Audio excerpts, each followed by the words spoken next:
Pessoal, bom dia, boa tarde, boa noite. Continuando aí com a parte 2 de nosso estudo de cinemática em 3 dimensões. Vamos lá, a gente vai estudando isso na sequência e vai dar tudo certo. Espero que todo mundo esteja bem. Então, só recordando aqui qual que é a proposta dessa disciplina. A proposta dessa disciplina é estudar movimento de partículas. Então, a gente quer estudar posição e velocidade de uma partícula ou de um sistema de partículas para qualquer instante de tempo. Para isso, a gente vai estudar cinemática, a gente vai estudar lei de Newton, a gente vai estudar conservação de energia de momento e a gente vai estudar rotações. Sendo que nesse momento agora a gente está estudando cinemática. A gente já estudou cinemática em uma dimensão, a gente está começando a estudar cinemática em 3 dimensões e esse é o segundo vídeo de cinemática em 3 dimensões. Eu não sei se eu já comentei com vocês em outros vídeos, mas é muito importante vocês saberem decomposição de vetores.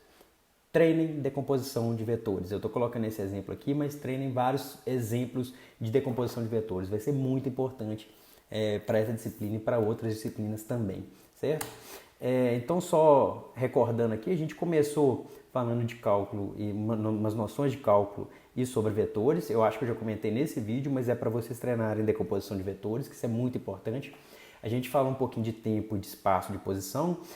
No outro vídeo, a gente falou de velocidade já em 3 dimensões. A gente viu o caráter vetorial da velocidade. Ela é a derivada, ou ela é a taxa de variação da posição com relação ao tempo. E a aceleração também é a taxa de variação da velocidade com relação ao tempo, certo? No caso que a gente vê uma hipótese de aceleração constante, a gente tem que o movimento de uma partícula é dado por esse camarada aqui, certo? Então a velocidade varia dessa forma e a posição varia dessa forma aqui. Perdão, onde a aceleração constante aqui eu quero dizer o vetor aceleração ser constante. Então, para um vetor ser constante, todas as componentes dele têm que ser constantes, ou o vetor ele não pode alterar o módulo, ele não pode alterar a direção e sentido, certo? Então, vou tentar fazer uma simulação daqui para um exemplo de uma situação que ocorre com aceleração constante.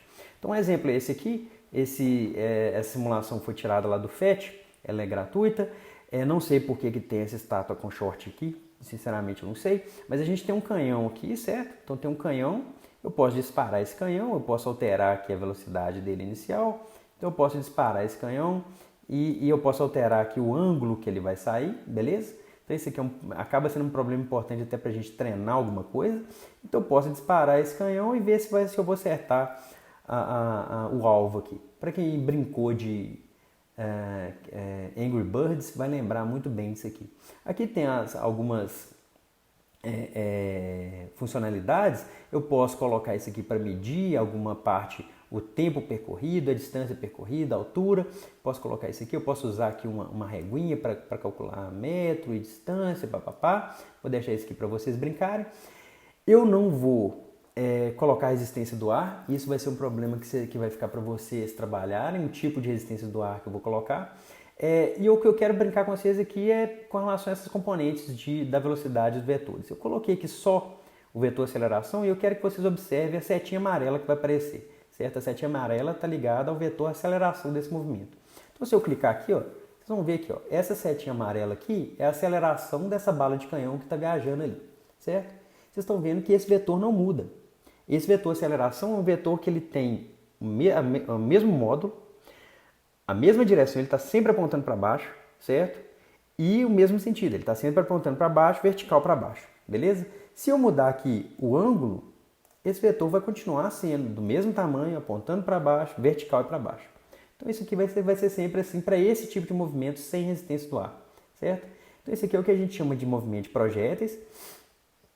Vou apagar aqui, e é esse tipo de movimento que a gente vai estudar nesse vídeo, certo? Então olha só, o que a gente pode alterar? A gente tem controle na inclinação aqui do canhão e a gente tem controle no valor da rapidez inicial, que ele chamou aqui, ou da velocidade inicial, do módulo da velocidade inicial. Que vocês estão vendo que a velocidade inicial ela sai com uma certa inclinação, então ela sai inclinada com relação horizontal aqui, certo? Eu vou até colocar aqui só a velocidade para vocês verem o que vai acontecer e vamos clicar aqui, ó. Vocês estão vendo que a velocidade em X ela está sempre apontando para lá e a em Y ela está fazendo isso aqui. A velocidade em X aparentemente ela não muda. Eu vou até acertar ali o alvo, acertei, oba, ganhei pontos. Mas só que a velocidade em X ela não vai mudar. queria que vocês dessem uma refletida já enquanto está vendo esse vídeo, por que a velocidade em x não muda, certo? Então, se eu apagar aqui e clicar aqui, vocês vão ver que a velocidade em y ela vai diminuindo, chega na altura máxima, ela é zero, e depois ela vai aumentando negativamente até o ponto onde encontra com o chão aqui. E a velocidade em x, vocês vão ver que ela fica sempre com o mesmo módulo, essa componente da velocidade em x, certo? Então, é esse que é o tipo de problema que a gente vai estudar. Uma coisa interessante que depois eu queria que vocês brincassem é que, olha só, eu atirei aqui a bala de canhão com esse ângulo de 60 graus, com essa velocidade inicial de 18 metros por segundo. Vocês vão ver ali, pum, bateu tranquilo, certo? Coloquei aqui para mostrar a aceleração, mas só que quando eu colocar isso aqui com 30 graus, vocês vão ver o que vai acontecer.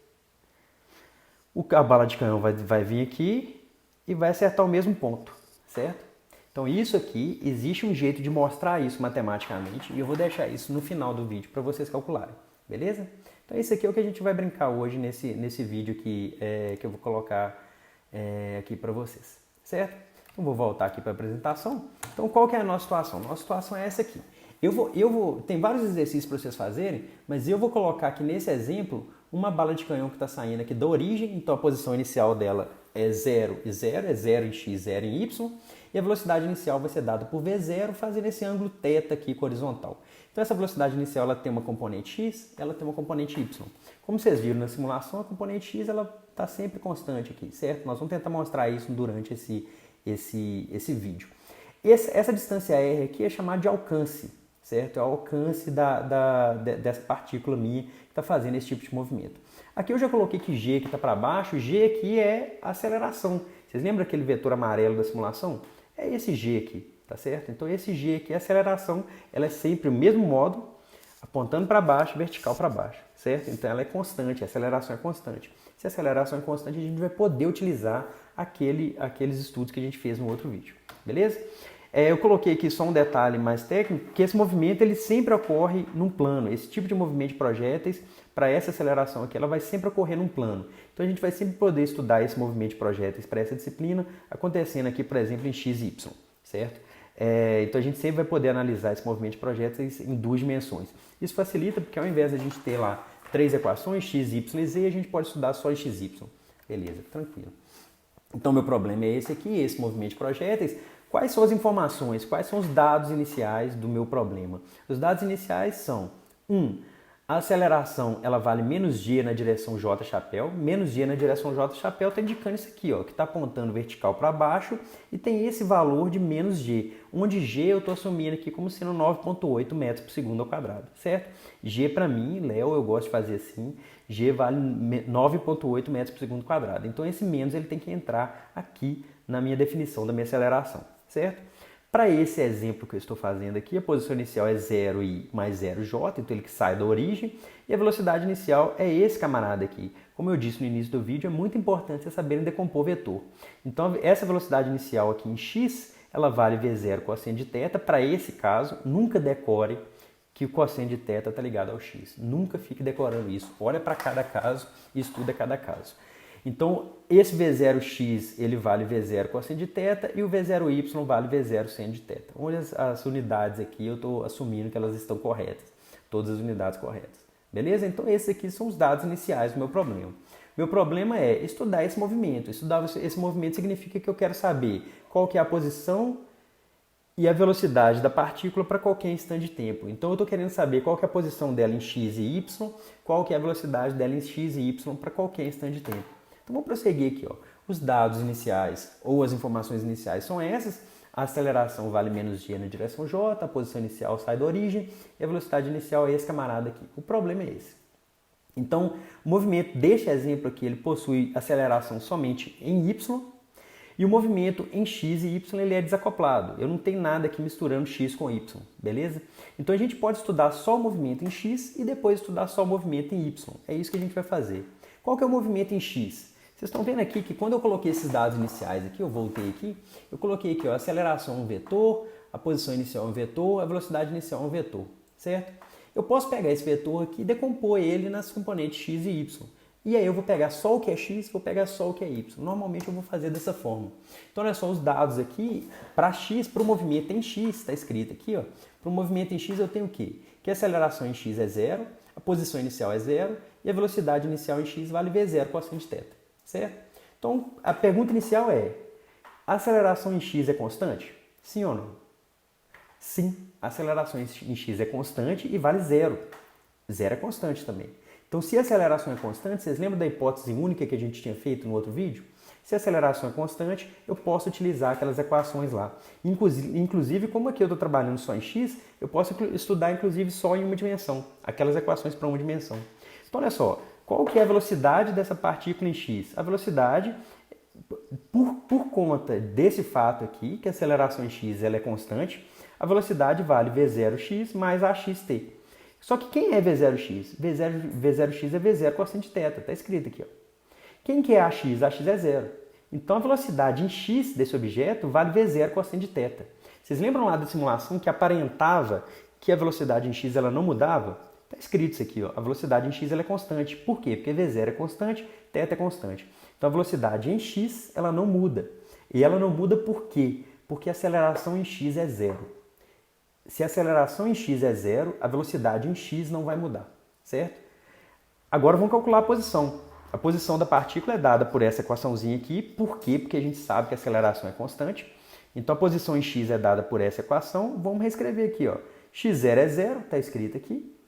v0x está escrito aqui também, é v0 cosseno de θ, eu só substituir. E ax é igual a zero. Então a posição em x ela vai variar dessa forma. É v0 cosseno de θ vezes t, certo? Distância, velocidade vezes tempo, que é a equação lá para o movimento retilíneo uniforme. Isso acontece por quê? Porque em x eu não tenho aceleração. Se eu não tenho aceleração, a velocidade em x não muda e a posição varia linearmente com o tempo. Beleza? Então é esse que eu estudo em x. Vamos estudar agora em y. Quais são os dados para o movimento em y? Vocês estão vendo que eu sempre vou pegar esses dados iniciais, as informações iniciais, vou fazer tipo uma tabelinha. Vou pegar tudo que é x, vou separar, vou pegar tudo que é y, vou separar. Normalmente eu vou fazer dessa forma.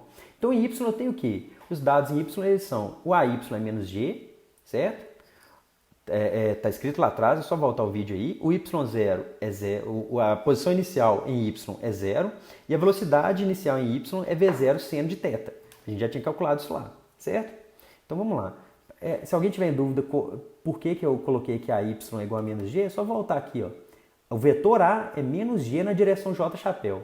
Então qual que é a componente Y do vetor aceleração? É menos G. É isso, certo? Então vamos lá, qual que é a pergunta inicial? A aceleração é constante? Sim ou não? Sim, a aceleração vale menos g. Se a aceleração é constante, então aquelas equações valem. Então olha só, Vy é V0y mais AYT. Então Vy é o quê? V0y que vale V0 seno de θ e o AY é menos g. Então Vy vai variar dessa forma. Vocês estão vendo que a velocidade em y ela não é constante. Se vocês lembrarem da simulação, a velocidade em y começa alta, ela vai diminuindo, depois ela aumenta de novo, certo? Então a velocidade em y ela varia dessa forma aqui. É V0y seno, V0 seno de θ menos gt, certo? E a posição? Se a aceleração é constante, eu posso utilizar essa equação. Então eu vou utilizar essa equação aqui, ó. y0 é zero, V0y é V0 seno de θ, AY é menos g. Então a posição em y varia dessa forma aqui, certo? Então eu já tenho a posição em x e y, eu tenho a velocidade em x e y. Então eu concluí meu estudo de movimento para essa partícula aqui, certo? Então, resumindo, eu tenho que os dados são esses, aqui já em vetor, a aceleração, posição inicial, velocidade inicial. A pergunta inicial que a gente estava sempre respondendo, a aceleração, aqui eu coloquei aceleração em x, mas é a aceleração completa. A aceleração é constante? Sim, a aceleração só tem aceleração em y. Então, como que é o movimento em x? O movimento em x é dado por essas equações. Aqui eu tenho que a posição varia linearmente com o tempo e a velocidade em x é constante. Por que a velocidade em x é constante? Porque eu não tenho aceleração em x. E o movimento em y é dado dessa forma. É um movimento uniformemente acelerado. Por quê? Porque a aceleração em y vale menos g, certo? Então, a posição em y varia quadraticamente no tempo e a velocidade em y varia linearmente com o tempo, certo? Vou deixar de tarefa para vocês encontrar a equação da trajetória. O que é encontrar a equação da trajetória? Trajetória é justamente essa trajetória aqui, ó. Ou essa trajetória que eu encontrei quando eu disparo o canhão aqui. Essa trajetória azul. Essa trajetória azul aqui é a trajetória da bala de canhão, certo? eu gostaria que vocês encontrassem a equação dessa trajetória aqui, certo? Como que acha essa equação dessa trajetória? Basta isolar t nessa equação para x e substitui t nessa equação para y aqui, certo? Então t é igual ao quê? T é igual a x dividido por v0 cosseno de θ. Então substitui t aqui e vocês vão encontrar uma equação para a trajetória. O que é a equação da trajetória? A equação da trajetória é encontrar uma equação de y em função de x, porque a trajetória minha está ocorrendo no espaço. Então eu quero como que é a curva que essa partícula efetua no espaço, certo? Então eu gostaria que vocês encontrassem aqui a equação que dá a função de y em função de x, beleza? E além disso encontrar o alcance máximo. O alcance máximo é justamente esse alcance aqui da bala de canhão saindo daqui e chegando até aqui, beleza? É só encontrar o caso, primeiro encontra a equação da trajetória e depois é só fazer y igual a zero. Vocês vão encontrar porque o y ele começa aqui em zero, ele sobe e depois ele desce, chega a zero aqui de novo. Então vocês vão encontrar o alcance máximo. Então fica essas duas tarefas aí para vocês fazerem para esse exemplo, beleza? Então é isso aí, vamos para o próximo vídeo e qualquer coisa a gente vai comunicando aí. É isso aí, um abraço, falou, tchau!